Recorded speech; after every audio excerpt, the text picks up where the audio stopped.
कड़ाके की सर्दी थी और बर्फीली हवाएं चल रही थी। दिसंबर का महीना था और शाम ढल चुकी थी।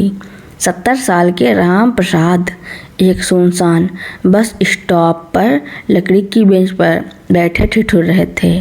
ठंड से बचने के लिए उन्होंने एक फटी हुई शॉल ओढ़ रखी थी जो उनके शरीर को पूरी तरह ढकने में नाकाम थी। उनके हाथ पांव कांप रहे थे और लगातार बैठे रहने से उनकी कमर अकड़ चुकी थी। उनकी बूढ़ी आंखें दूर तक फैली धुंध और अंधेरे में अपने बेटे विनोद की एक झलक पाने को तरस रही थी। आज दोपहर ही वे अपने बेटे के साथ हरिद्वार से चले थे। राम प्रसाद को कुछ दिनों से सीने में दर्द की शिकायत थी जो सुबह शाम उन्हें चैन नहीं लेने देती थी। कल रात जब दर्द असहनीय हो गया तो विनोद ने चिंतित होकर कहा, पिताजी, आपका दर्द दिन ब दिन बढ़ता जा रहा है। दिल्ली में सीने का दर्द का एक बहुत अच्छा डॉक्टर है, कल आपको वहां दिखाकर लाता हूँ। बेटे की बात सुनकर राम प्रसाद जी बोले, बेटा, यह दर्द तो बढ़ती उम्र की निशानी है, इसका इलाज संभव नहीं है। नहीं पिताजी, ऐसा नहीं है, इलाज मिले तो सब संभव है। आप देखना, डॉक्टर का इलाज लेकर आप 10 दिन में ही ठीक हो जाएंगे। अपने बेटे के मन में अपने प्रति इतना प्यार देखकर राम प्रसाद जी मन ही मन बहुत खुश हुए। तभी विदेश से उनके पोते रोहन का फोन आया। रोहन ने सबका हाल चाल पूछा और दादाजी से बात की। चिंतित होकर उसने उनके सीने के दर्द के बारे में पूछा तो उन्होंने कहा, बेटा, तेरे पापा कल मुझे दवाई दिला देंगे, तू बस अपनी पढ़ाई पर ध्यान दे, मेरी चिंता मत किया कर। चिंता कैसे ना करूं दादाजी, आप तो मेरे बेस्ट फ्रेंड हैं। बचपन से तो मैं दादी और आपके साथ रहा था। मम्मी पापा शहर में नौकरी करते थे, इसलिए आप दोनों के दिल के बेहद करीब था मैं। लेकिन दादी की मृत्यु के बाद मैं आपको नहीं खोना चाहता, इसलिए अपना पूरा ध्यान रखिए। ठीक है बेटा, ठीक है, मैं अपना पूरा ध्यान रखूँगा, हंसते हुए राम प्रसाद ने कहा और फ़ोन रख दिया। दोपहर 3 बजे के करीब विनोद अपने पिताजी के साथ बाइक पर निकल गया। शाम 5 बजे तक वे लोग दिल्ली पहुंच गए थे। दिल्ली शहर में प्रवेश करने के कुछ देर बाद ही विनोद ने सड़क के किनारे बाइक रोक दी और कहा, बाबूजी, यहाँ से भीड़ भाड़ वाला इलाका शुरू होता है, मैं पहले डॉक्टर के पास जाकर नंबर लगवा लेता हूँ, तब तक आप यहीं मेरा इंतज़ार करो। राम प्रसाद जी ने घबराते हुए कहा, बेटा, तू मुझे भी अपने साथ ले चल, मैं यहाँ बैठकर अकेला क्या करूँगा। अरे बाबूजी, शाम का समय है, इस समय सभी लोग अपने दफ्तर से घर की ओर लौटते हैं। दिल्ली जैसे शहर में तो इस समय बहुत भीड़ होती है। इतनी भीड़ में आपको पीछे बैठाकर बाइक चलाना ठीक नहीं है, कहीं गिर गए तो लेने के देने पड़ जाएंगे। बात तो तुम ठीक कर रहे हो बेटा, उन्होंने बुदबुदाया। हाँ बाबूजी, बस आधे घंटे की बात है, नंबर ही लगवाकर आना है, मैं जल्दी आ जाऊंगा, मुझ पर विश्वास रखिए। इतना कहकर विनोद बाइक लेकर निकल गया। राम प्रसाद जी वहीं सड़क के किनारे बेंच पर बैठे रहे। विनोद ने आधा घंटा कहा था, लेकिन 1 घंटे से भी ऊपर हो गया था। धीरे धीरे शाम गहराने लगी। राम प्रसाद जी खुद को असहाय महसूस करने लगे। धीरे धीरे सड़कों से भीड़ कम होने लगी और इसके बाद तो लगभग सन्नाटा छा गया। खून जमा देने वाली ठंड पड़ रही थी तो उन्होंने ऊपर से नीचे तक खुद को शॉल में लपेट लिया। घना अंधेरा और सुनसान सड़क देखकर राम प्रसाद डर से कांपने लगे। उन्हें अपने बेटे की चिंता सताने लगी। उन्हें तरह तरह के बुरे ख्याल आने लगे। क्या विनोद का एक्सीडेंट तो नहीं हो गया? क्या किसी तेज रफ्तार गाड़ी ने उसे टक्कर तो नहीं मार दी? यह सोचते ही उनका कलेजा मुंह को आने लगा। वे खुद को समझाने लगे कि राम प्रसाद, बढ़ती उम्र में लगता है तेरा दिमाग खराब कर दिया है। अपने ही बेटे के लिए ऐसे सोच रहा है। यह भी तो हो सकता है कि डॉक्टर के पास ज़्यादा देर लग गई हो। लेकिन खुद को समझाने के बाद भी उनकी आंखों के सामने दुर्घटना के दृश्य आने लगे। वे कभी पूजा पाठ करने लगते और कभी देवी देवताओं की मन्नतें मांगते। रोते रोते उन्होंने न जाने कितने घंटे बिता दिए। तभी एक आवाज़ ने उनका ध्यान अपनी ओर खींचा। क्या हुआ बाबा, क्यों रो रहे हैं? उन्होंने आवाज़ की दिशा में देखा। एक अपरिचित आदमी को अपने पास खड़ा देखकर वे और जोर जोर से रो पड़े। वह आदमी अपनी कार को सड़क के किनारे खड़ी करके उनके पास आया और बोला, बहुत परेशान लग रहे हैं बाबा, घबराइए मत, मैं आपके साथ हूँ। उसने राम प्रसाद जी के कंधे पर हाथ रखा और महसूस किया कि वे एकदम ठिठुर रहे थे। उनका शरीर कांप रहा था। उसने तुरंत अपना जैकेट उतारा और उन्हें पहना दिया। फिर वह पास की चाय की दुकान पर गया और उनके लिए गर्मा गर्म चाय और बिस्कुट लेकर आया। चाय पीकर उनके शरीर में थोड़ी जान आई। अब तक रात का अंधेरा छूटने लगा था। सुबह की हल्की रोशनी ने उन्होंने एक अपरिचित का चेहरा देखा और बोले, अरे तुम तो मेरे पोते की उम्र के हो। बाबा, मेरा नाम राघव है। मैं यहीं पास में एक दुकान पर काम करता हूँ। मुझे अपने बेटे जैसा ही समझिए। अब आप बताइए कि क्या परेशानी है?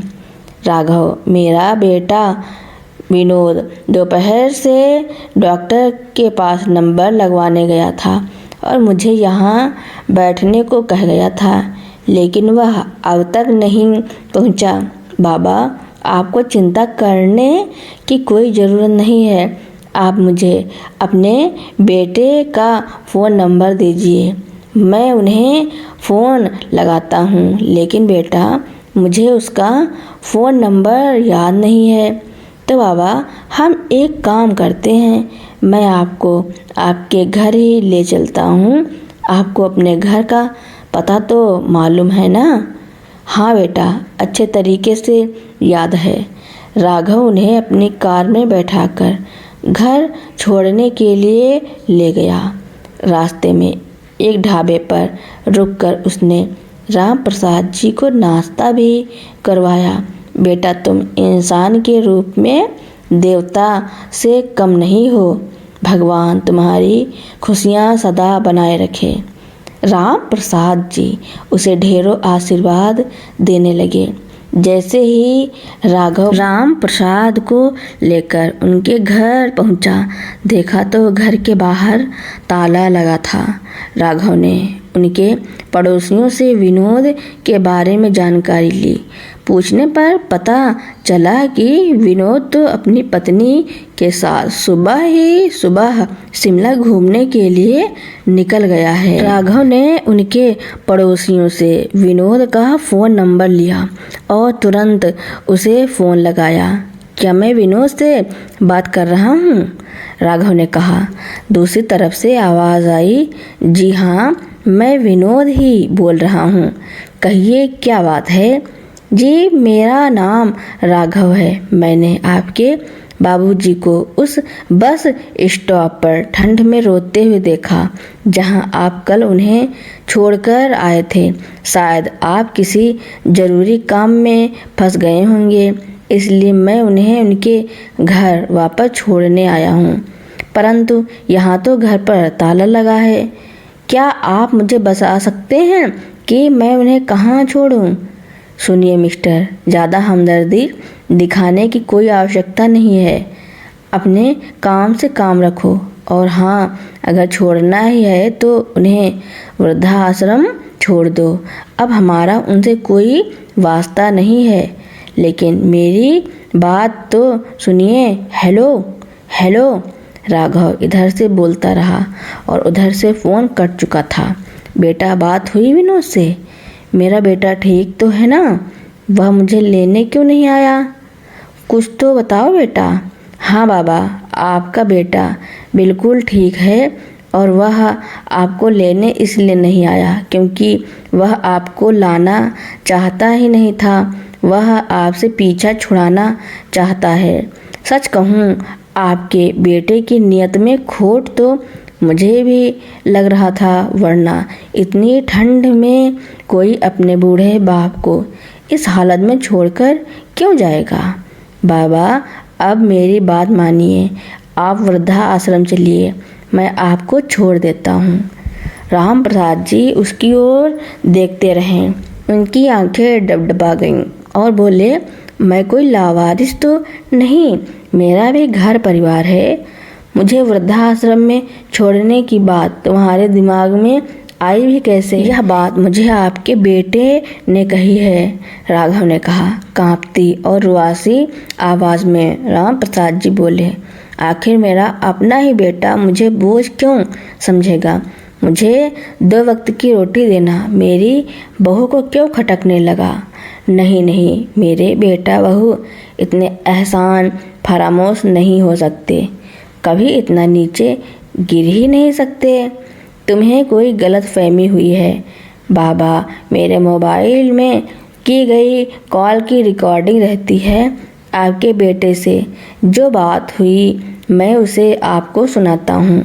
राघव ने अपना फ़ोन राम प्रसाद जी के कानों पर लगाया। राघव की रिकॉर्डिंग सुनकर राम प्रसाद जी सन्न रह गए। उन्हें अपने कानों पर यकीन नहीं हुआ। वे पत्थर की तरह एक जगह पर खड़े रह गए। फिर कुछ देर बाद करुणा और वेदना से भरी आवाज़ में बोले, चलो बेटा, मुझे वृद्धा आश्रम ही छोड़ दो। राघव ने इंटरनेट के जरिए शहर के एक अच्छे वृद्धाश्रम का पता खोज निकाला। वृद्धाश्रम में पहुंचते ही संचालकों ने उनके विषय में जानकारी ली। एक लोकल न्यूज़ रिपोर्टर जो वहीं मौजूद था, उसने राम प्रसाद जी का वीडियो बनाया और सोशल मीडिया पर शेयर किया।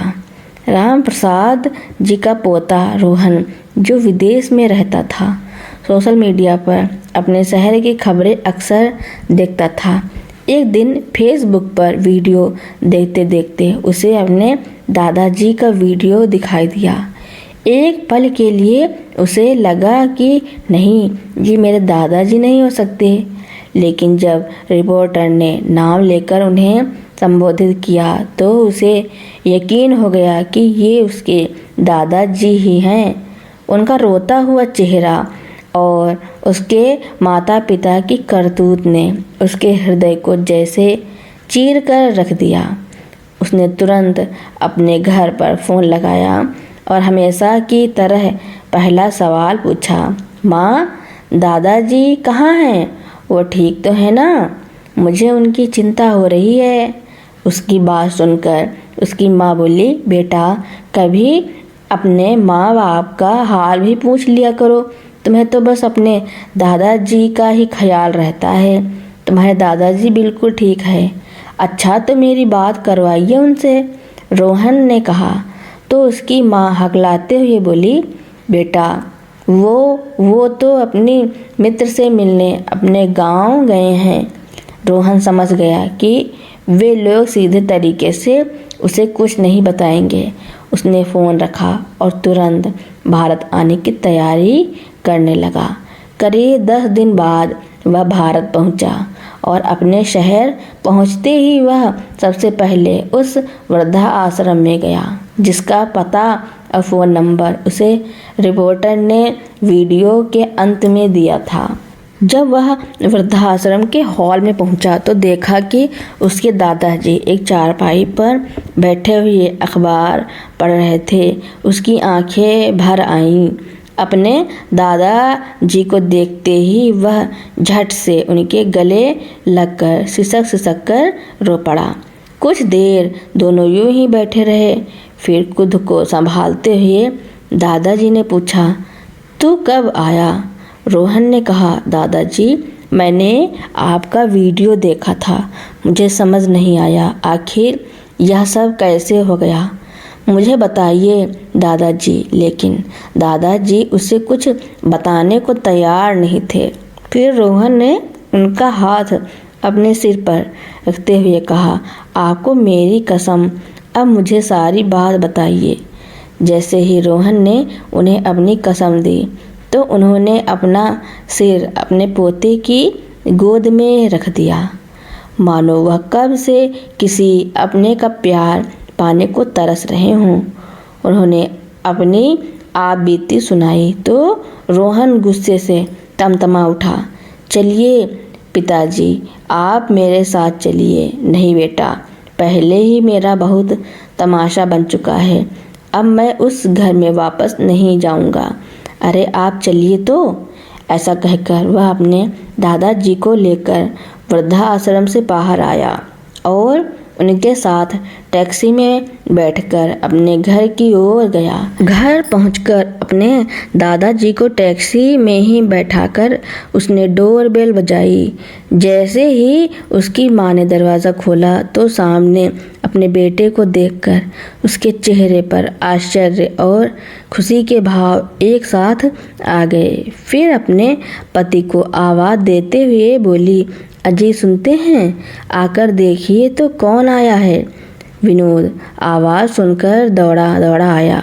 माता पिता दोनों अपने बेटे रोहन को कितने दिनों के बाद देखकर उसके गले लगने लगे, लेकिन बेटे ने उन दोनों को वहीं रोक दिया और बोला, मुझे पहले यह बताइए कि मेरे दादाजी कहाँ हैं। बेटा, तुम्हें बताया तो था कि तुम्हारे दादाजी की दिमागी हालत ठीक नहीं है। वे घर छोड़कर न जाने कहाँ निकल गए। लेकिन माँ, फ़ोन पर तो आपने बताया था कि वह अपने गांव गए हैं। दोनों पति पत्नी घबराते हुए एक दूसरे को देखने लगे। फिर रोहन ने दोनों से कहा, अच्छा, अगर उनकी दिमागी हालत ठीक नहीं थी और वह कहीं निकल गए तो क्या आपने पुलिस में रिपोर्ट दर्ज कराई? अपने बेटे की बात सुनकर वे दोनों भौचक्के रह गए।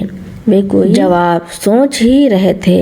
इतने में रोहन अपने दादाजी को गाड़ी से बाहर लेकर आया। अपने बाबूजी को सामने खड़ा देख दोनों बेटा बहू तुरंत उनके चरणों में गिर गए और ढोंग करते हुए बोले, बाबूजी, आप कहाँ चले गए थे? हमने आपको कहाँ कहाँ नहीं ढूंढा। यह बातें बाद में कीजिएगा, पहले यह तो देखिए। रोहन अपने माता पिता को अपने मोबाइल में वही वीडियो दिखाते हुए बोला। यह वीडियो देखकर तो उन्हें जैसे काटो तो खून नहीं, वह दोनों के चेहरे का रंग उड़ गया। पिताजी, मुझे एक बात तो बताइए। एक अनजान शहर में अपने पिता को एक सड़क के किनारे इतनी कपकपाती ठंड में छोड़ते हुए आपका हृदय जरा सा भी नहीं पसीजा। क्या मांगते थे मेरे दादाजी आपसे? केवल 2 वक्त की रोटी और थोड़ा सा प्यार। और माँ, औरत तो ममता की मूर्ति होती है। दया और करुणा तो उसके स्वभाव में ही होता है। लेकिन आपको भी दादाजी पर बहुत दया नहीं आई? शर्म आती है मुझे आप दोनों को अपने माता पिता कहते हुए। मेरे दादाजी आपको बोझ लगते हैं ना? मैंने फैसला कर लिया है, मैं अपने दादाजी को अपने साथ लेकर जाऊंगा, हमेशा हमेशा के लिए। दादाजी मेरे साथ ही रहेंगे और जब तक उन्हें विदेश ले जाने से संबंधित सारी औपचारिकताएं पूरी नहीं हो जाती हैं तब तक मैं भी उनके साथ वृद्धाश्रम में ही रहूँगा, क्योंकि आपके साथ अब मेरा कोई रिश्ता नहीं है। उसकी बात सुनकर वे दोनों हाथ जोड़कर उसके सामने गिड़गिड़ाने लगे। नहीं बेटा, ऐसा मत बोल। माना कि हमसे बहुत बड़ी गलती हुई है, लेकिन इस गलती की इतनी बड़ी सज़ा तो मत दो। लेकिन रोहन ने उनकी एक ना सुनी और अपने दादाजी को टैक्सी में बिठाकर वृद्धाश्रम की ओर चल पड़ा। तो दोस्तों, अपने माँ बाप को बोझ नहीं समझना चाहिए, बल्कि उनकी सेवा करनी चाहिए। तो दोस्तों, मेरी कहानी सुनने के लिए आपका बहुत बहुत धन्यवाद। ऐसी ही कहानियाँ सुनने के लिए मेरे चैनल को लाइक, कमेंट, शेयर, सब्सक्राइब एवं बेल आइकन का बटन दबाना ना भूलना, ताकि मेरी नई नई कहानियाँ आप तक पहले ही पहुँचती रहें। Thank you for watching.